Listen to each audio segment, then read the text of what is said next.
Saludos hermanos y bienvenidos al canal de Logos Disciple, un canal que se dedica al estudio bíblico, y en este momento estamos estudiando la epístola de San Pablo a los Romanos verso por verso.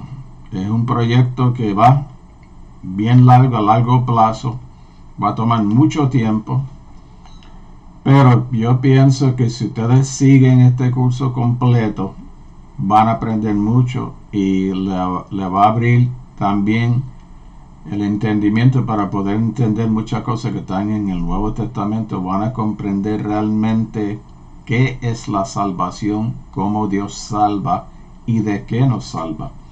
Son cosas que muchas veces ni consideramos, pero quiero darle las gracias por estar aquí conmigo, acompañándome, y espero que haya sido de edificación este curso, que le está ayudando en su vida.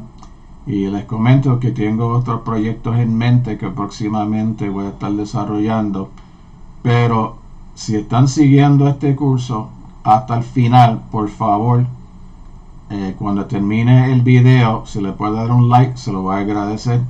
Y si me pueden poner un comentario que sí llegué hasta el final, para entonces yo saber cuántas personas están realmente viendo los videos completos, porque la analítica de YouTube me dice que el tiempo promedio que las personas ven los videos es de aproximadamente 4 o 5 minutos. Así que sé que muchos no lo están viendo hasta el final, pero si tú eres uno de los que está viendo hasta el final, pues déjamelo saber entonces. Respectivamente de cuántas personas lo vean o no, esto es un proyecto que ya yo me he comprometido con el Señor a hacerlo para mi beneficio también, y para, como quiera, para la posteridad. Puede que llegue algún momento en el futuro donde la gente se interesa en portar la palabra profundamente, entonces pueden volver a estos videos. Pero agradecería sus comentarios de si le está bendiciendo o no, si le gusta o no le gusta, como quiera, déjamelo saber. Pero les digo, voy a seguir adelante de todas maneras, no me voy a detener. Así que hoy estamos en la lección 8, que se titula El justo juicio de Dios, y vamos a estar considerando los primeros 11 versículos del capítulo 2 de Romanos. Quiero, antes de entrar al 2, porque tienen que entender que este es un argumento que va en secuencia, o sea, que Pablo va poniendo el fundamento, y cada argumento se basa en el argumento anterior. Y quiero que piensen esto cuando estén leyendo Romanos.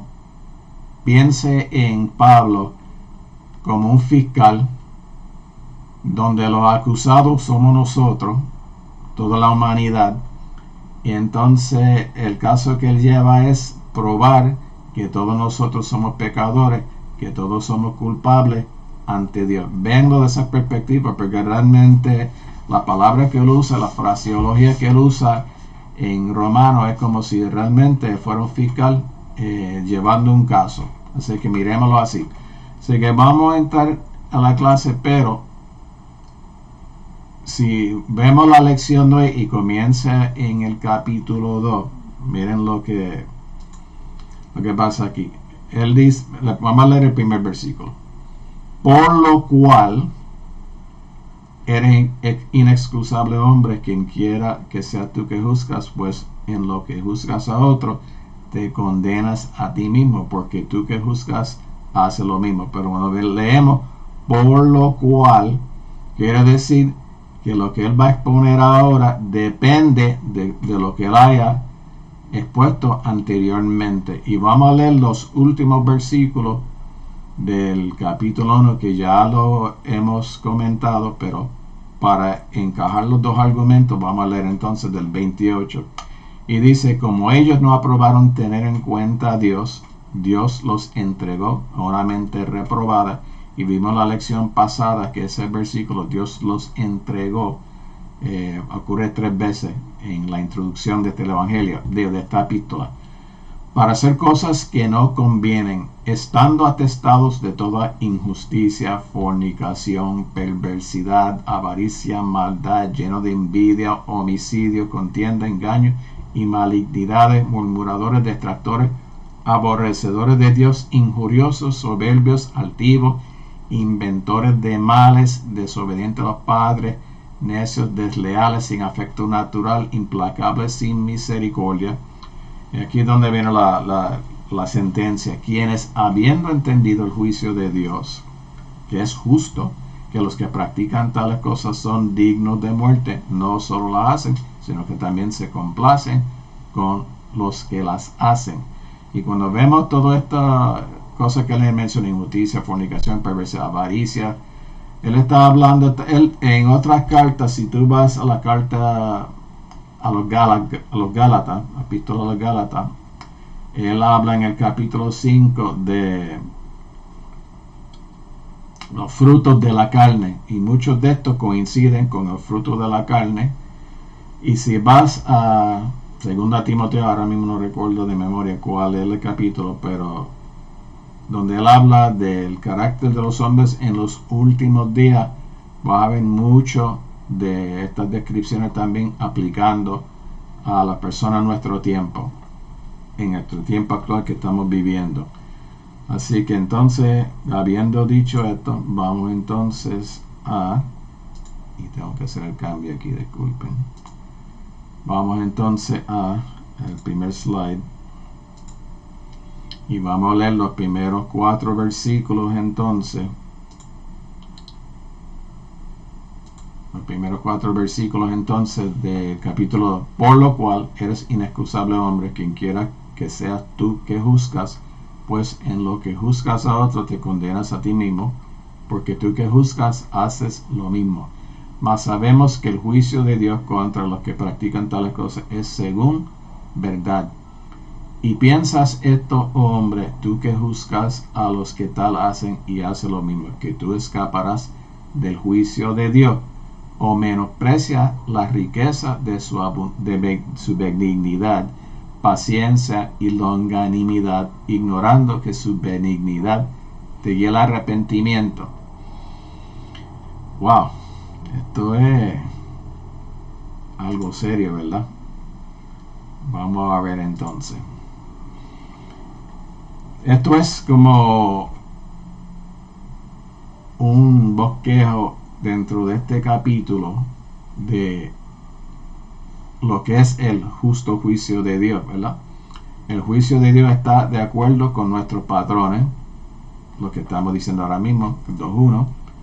Podemos referirnos a Mateo también. El juicio de Dios a los hombres es de acuerdo a nuestras obras, porque todos seremos también evaluados y o condenados por nuestras obras, ¿verdad? El juicio de Dios a los hombres es de acuerdo a la revelación que tenemos. ¿Todos los seres humanos tienen la misma revelación de parte de Dios?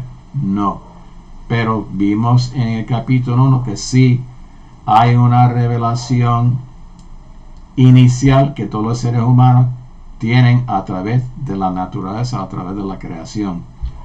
El juicio de Dios a los hombres es imparcial. Definitivamente no sería de otra manera esto es parte del argumento de Pablo. Como es imparcial, Dios mira a todos los seres humanos en el mismo plano, y parte del argumento es que todos son pecadores. Pero la idea de llevarlo a la condenación de ser pecadores es para también entonces ofrecer el remedio. O sea, que no solamente nos deja condenados, pero tiene que llevar al ser humano a ese punto para que reconozca su necesidad de un Salvador. Porque de otra manera, ¿quién se salvaría si tú no estás convencido que realmente hay un Dios que es creador, que se ha revelado a los seres humanos tanto por la naturaleza como por su palabra, por la exposición del Evangelio?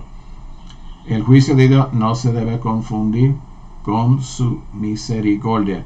Y el juicio de Dios pues tiene 2 elementos. Tiene un elemento penal de condenación, que es lo que, si tú viste la película o has leído la historia del reformador alemán Martín Lutero, él siempre había entendido el juicio de Dios como la condenación del ser humano. Pero ya vimos en lecciones anteriores que el juicio de Dios es lo que la justicia de Dios es lo que Dios le concede al ser humano. O sea, hay un juicio, claro, contra el pecado, pero también hay una justicia de Dios que Dios confiere al ser humano para poder salvarlo. Ok, vamos al primer versículo. Ok, vamos a hablar en términos generales. En esta sección Pablo se dirige principalmente a los judíos. En el versículo 18 al 32 capítulo 1, él se dirigía a todos los seres humanos, pero más bien a los paganos, que no habían tenido revelación de parte de Dios formalmente como el pueblo judío.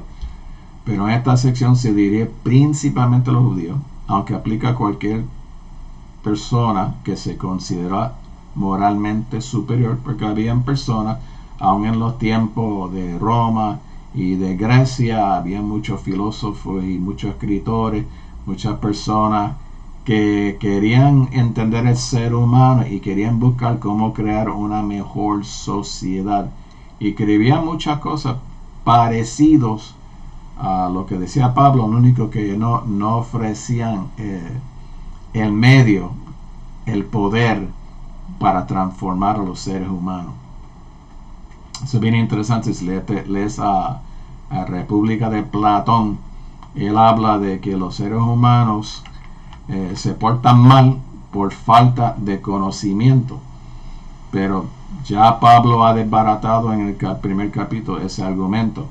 Entonces, inexcusable significa que si tuviéramos en un tribunal, no tendríamos ninguna excusa para defenderlo. El judío pertenecía al pueblo de Dios. Los que serían salvos, ¿verdad?, si permanecieran en obediencia y en fe a Dios. Entonces, ¿qué pasa? Los judíos se consideraban superior a los gentiles y los despreciaban. Bueno, hablaban de los gentiles como perros, y por lo tanto ellos trataban de no asociarse con ellos, pero nunca pudieron ver el pecado de ellos. Ellos veían los pecados de otros, ¿verdad? Entonces, tú que juzgas, jugar en este versículo tiene el sentido de condenar. O sea, condenaban a todos los seres humanos. Y eso es lo que tendemos cuando juzgamos a las personas, tendemos a condenarlos, a separarnos, a consignarlos, hacemos la cruz, ¿verdad? Pero se condenan a sí mismos. Y eso lo podemos ver en Mateo. Vamos a ver Mateo 7, 1 al 4. Mateo 7, 1 al 4.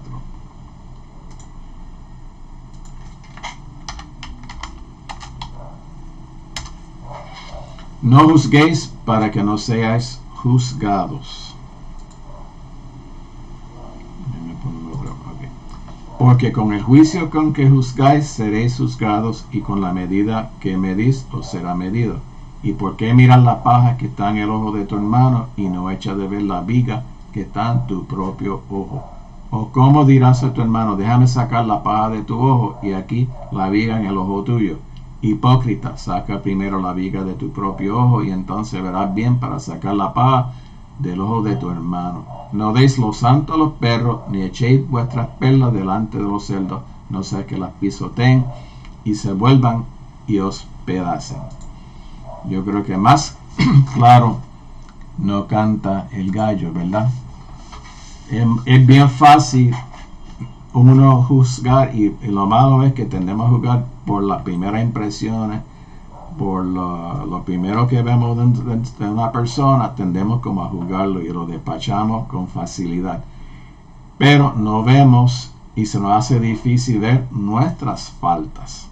Pero bien fácil podemos reconocer las faltas en los demás. Mas sabemos que el juicio de Dios contra los que practican tales cosas es según verdad. Y piensa este hombre, tú que juzgas a los que tal hacen y hacen lo mismo, que tú escaparás del juicio de Dios. Cuando Pablo en su argumento dice, más sabemos, él está diciendo que todos nosotros podemos estar de acuerdo que el juicio de Dios es justo. Eso lo cubrió en el capítulo anterior. Los mismos paganos saben, y las mismas personas que no tienen ningún conocimiento de Dios saben que los seres humanos hacen cosas que requiere y amerita y esperamos que sean castigados, ¿verdad? Que no, si alguien mata a una persona, pues no dice, ay, bueno, mató a una persona, quizás tenía motivo, no tenía motivo, no, lo llevamos a juicio, porque muchas veces ese homicidio responde a celos, a traiciones, a muchas cosas más, ¿verdad? Y entonces esperamos que haya un sistema judicial que enfrente a esas personas y los condene si es que realmente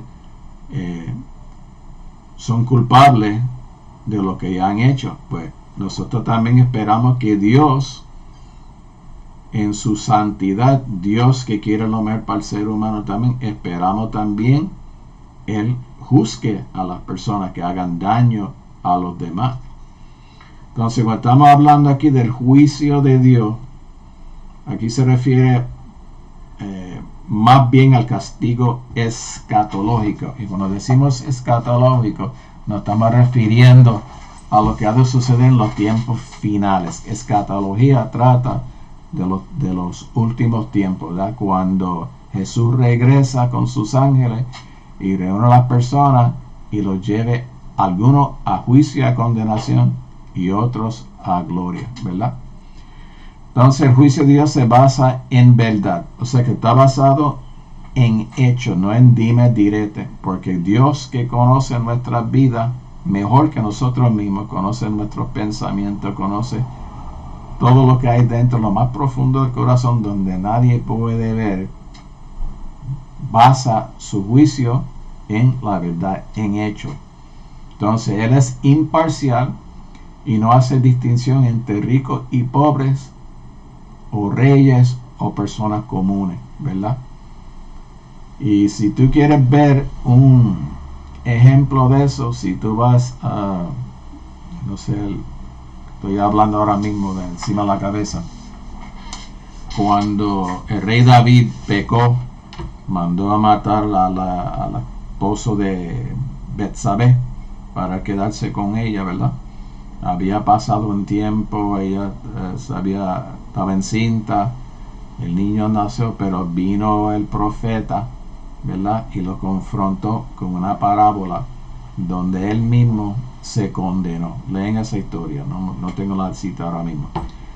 Bien interesante, pero para que tú veas que Dios también era imparcial en su juicio y juzgó al rey, aunque tuvo misericordia de él, al igual que tiene misericordia de nosotros. Nadie escapará al juicio de Dios. Los que hacen lo que condenen en otros deben recibir la misma pena. O sea que si tú estás condenando, por eso que uno tiene que tener mucha misericordia. Y si tú has sido perdonado por Dios, tú tienes que aprender también a perdonar. Y Dios no nos ha llamado a juzgar a la gente, porque hay un juicio que sí hacemos. Pero no es un juicio para condenación, es un juicio más bien de discernimiento, para saber quiénes son de Dios, quiénes no son de Dios, quién habla de Dios, quién no habla de Dios. Pero no estamos llamados a estar condenando a las personas ni señalando su falta, al contrario, rescatando de la gente del pecado. Eso es lo que Dios nos ha llamado.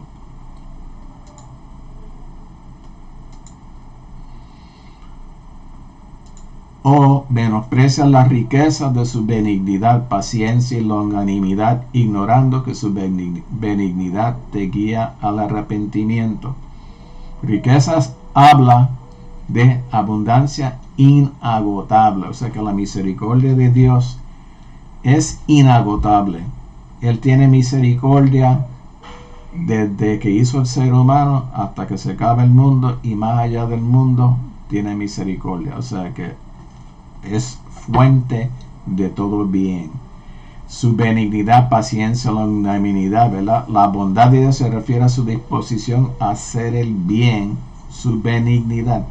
Porque imagínate si Dios realmente nos castigara al momento cada vez que nosotros pecáramos o falláramos. ¿Cómo sería eso? ¿no? Pero la benignidad de Dios nos sostiene, su misericordia nos sostiene día a día. Pero llega un momento, sí, Dios nos puede llamar a cuenta por lo que estamos haciendo en esta vida. O sea que el juicio de Dios también se puede dar en la vida. Y si va a 1 de Juan capítulo 5, Juan habla de personas que han perecido, que Dios, como decíamos antes, Dios ha talado, ¿verdad? Ciertas personas por pasar la raya. Y eso lo vimos también en el libro de los Hechos, en la historia de Ananías y Zafira, que querían engañar al Espíritu Santo y Dios los juició y los mató en ese momento.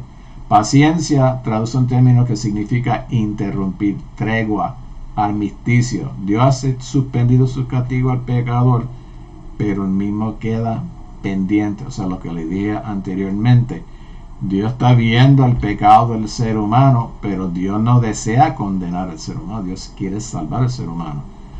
Entonces, longanimidad también significa que esa paciencia sigue corriendo, sigue corriendo, sigue corriendo. De hecho, llega un momento que sí, se va a detener.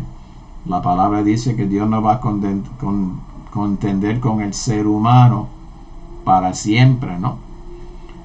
Entonces, arrepentimiento viene de un mando militar que en inglés sería about face. Significa cambio de mente. Es un cambio de mente con respecto al pecado que implica un cambio de vida. O sea que el arrepentimiento es el primer paso en nuestra transformación como hijos de Dios. En el Nuevo Testamento indica el acto de volverse a Dios, dar vuelta atrás.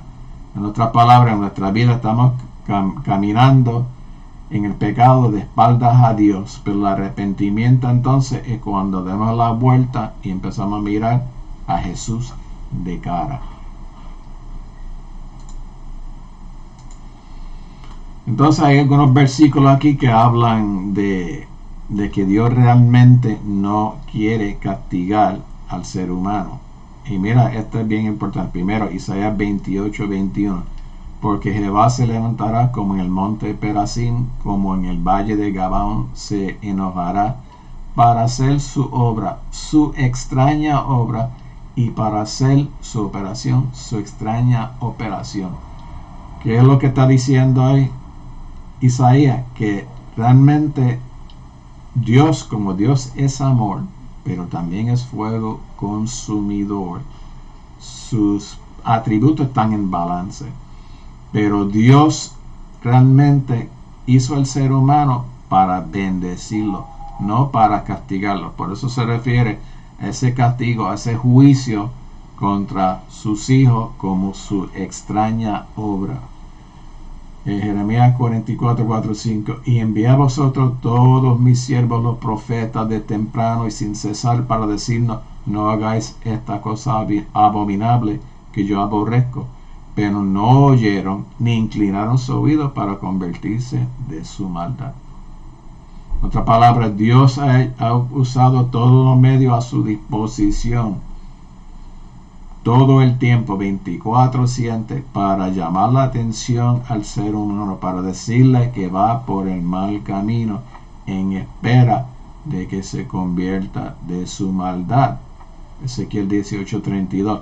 Porque no quiero la muerte del que muere, dice el Señor, convertíos pues y viviréis. Ella en ese contexto está hablando de la gente que fueron llevados a Babilonia en cautividad, ¿verdad? Que Dios no quiso llegar a eso, pero no le hicieron caso a la palabra de Dios. Lo que está pasando hoy día también, hay mucha gente con muchas opiniones personales, muchos pensamientos personales, pero tenemos que pasar nuestro pensamiento y nuestras opiniones por el sedazo de la palabra. El Señor dice, la palabra dice, no lo que yo digo. El Señor no retarda su promesa según uno la tienen por tardanza, sino que paciente para con nosotros, no queriendo que ninguno perezca, sino que todos procedan al arrepentimiento. Segunda de Pedro 3:9. más claro no canta el gallo, ¿verdad? No queriendo que ninguno perezca. Por eso es que Dios se humanizó y fue a la cruz, para que ninguno perezca. Ahora vamos a leer los versículos 5 al 11. Pero por tu dureza y por tu corazón no arrepentido, atesora para ti mismo ira para el día de la ira y de la revelación del justo juicio de Dios, el cual pagará a cada uno conforme a sus obras. Vida eterna a los que perseverando en bien hacer buscan gloria y honra e inmortalidad. Pero ira y enojo a los que son contenciosos y no obedecen a la verdad, sino que obedecen a la injusticia. Tribulación y angustia sobre todo ser humano que hace lo malo, el judío primeramente y también el griego. Pero gloria y honra y paz a todo el que hace lo bueno, al judío primeramente y también al griego, porque no hay excepción de personas para con Dios. El 5, pero por tu dureza, ¿verdad? El versículo 5 nos presenta el hecho de que en lugar de arrepentimiento, la actitud del judío se caracterizaba por dureza y por un corazón no arrepentido. La historia del pueblo de Israel fue uno, y si tú quieres ver eso bien, léense Hechos capítulo 7, cuando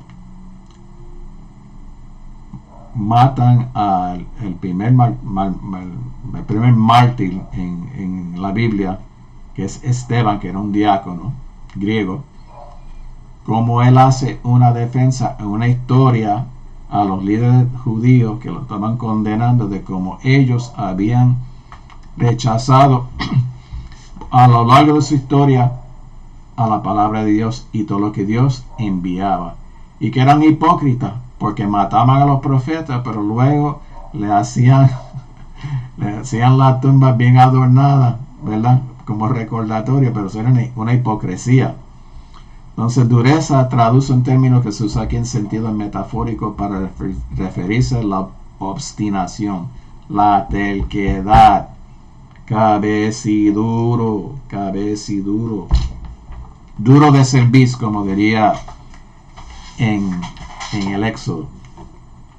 Corazón indica la vida interior tal que en este caso no quiere someterse al Dios. Y eso está claro. El pecado más grande del ser humano es que no quiere reconocer a Dios de ninguna manera. Rechaza toda la revelación. ¿Por qué?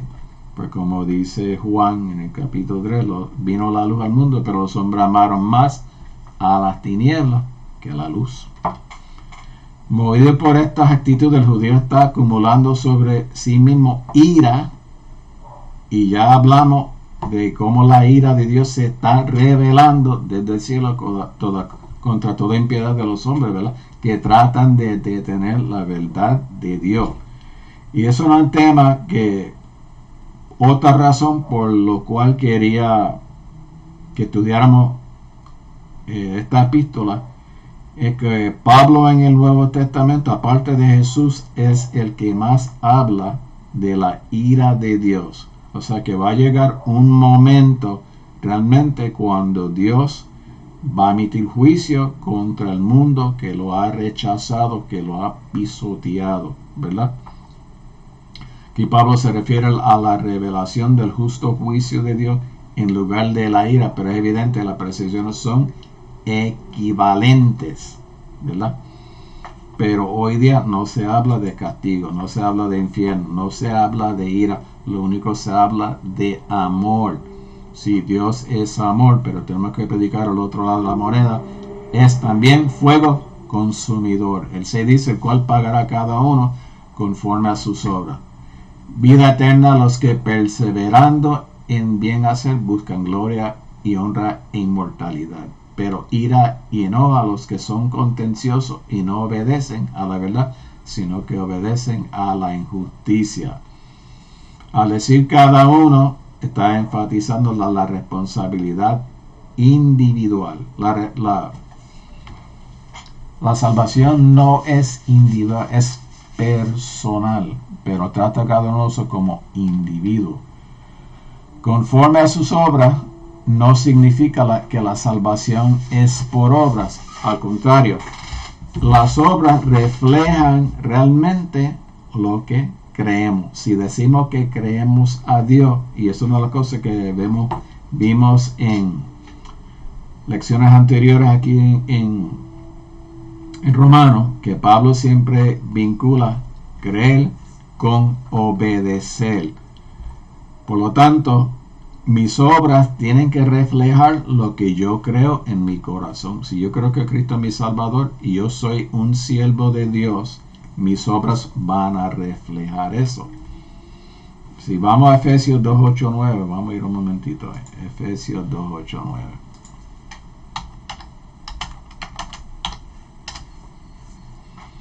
Porque por gracia sois salvos por medio de la fe, y esto no de vosotros, pues es don de Dios, no por obra, para que nadie se gloríe.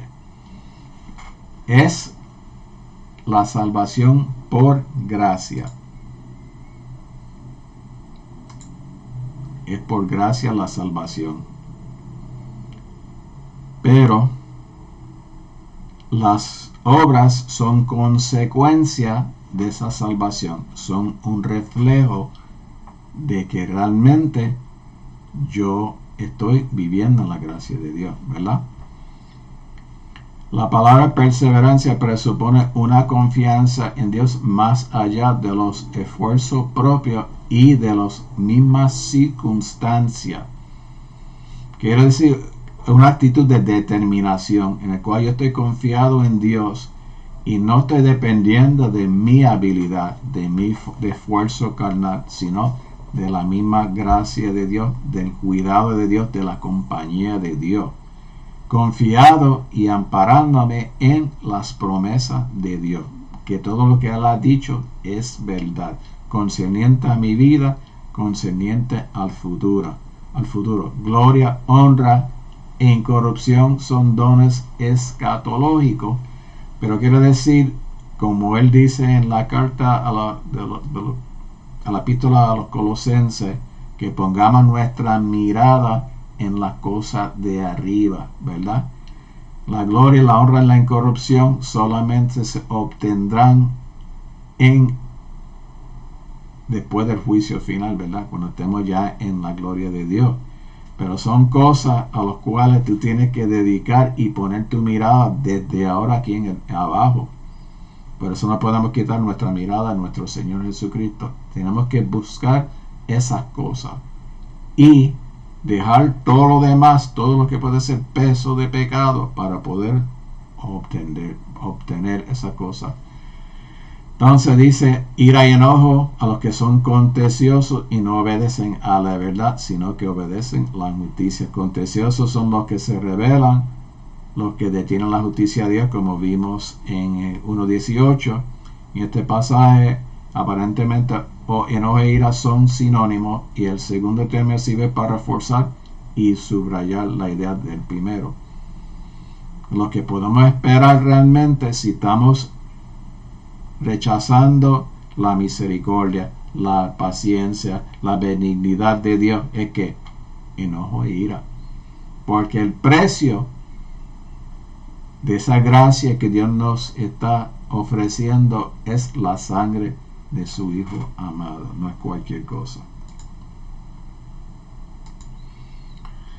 Tribulación y angustia sobre todo ser humano que hace lo malo, el judío primeramente y también el griego, pero gloria y honra y paz a todo el que hace lo bueno, al judío primeramente y también al griego, porque no hay excepción de personas para con Dios. Tribulación indica el sufrimiento externo, las circunstancias que nos oprimen, la gente que nos atacan. Angustias, el sufrimiento interno, es la reacción a la tribulación. Pero posiblemente aquí son sinónimos usados para subrayar la magnitud de la aflicción. Son consecuencias explícitas del enojo e ira del versículo anterior. ¿Qué pueden esperar las personas que han pisoteado la misericordia de Dios y la sangre de Cristo? No pueden esperar otra cosa. Todo bien, toda buena dádiva, todo don perfecto desciende del Padre de las luces, en el cual no hay sombra de variación. Cuando dice sobre todo ser humano, indica que ni una sola persona que hace lo malo escapará. La universalidad del castigo se recalca aún más por la frase el judío primero y también el griego. ¿Por qué? Porque la salvación vino a través de los judíos, por lo tanto ellos fueron expuestos primeramente al mensaje de salvación y lo rechazaron. Pero está hablando, siempre cuando tú dices judío y griego en una oración, está hablando de todos los seres humanos. ¿Por qué? Porque los judíos se consideraban el mundo, ellos y los demás, el goyim, los pueblos, los demás. Judío y griego es universal.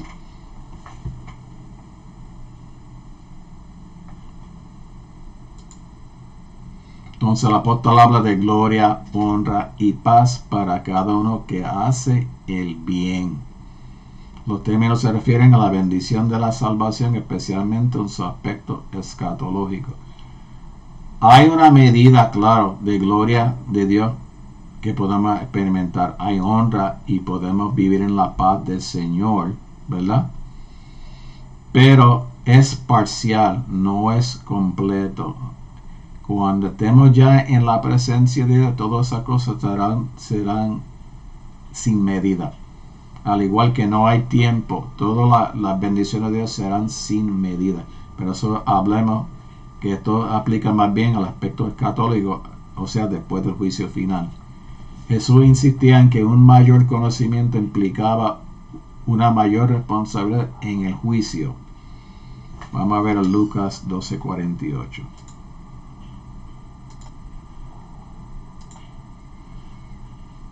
Un segundito.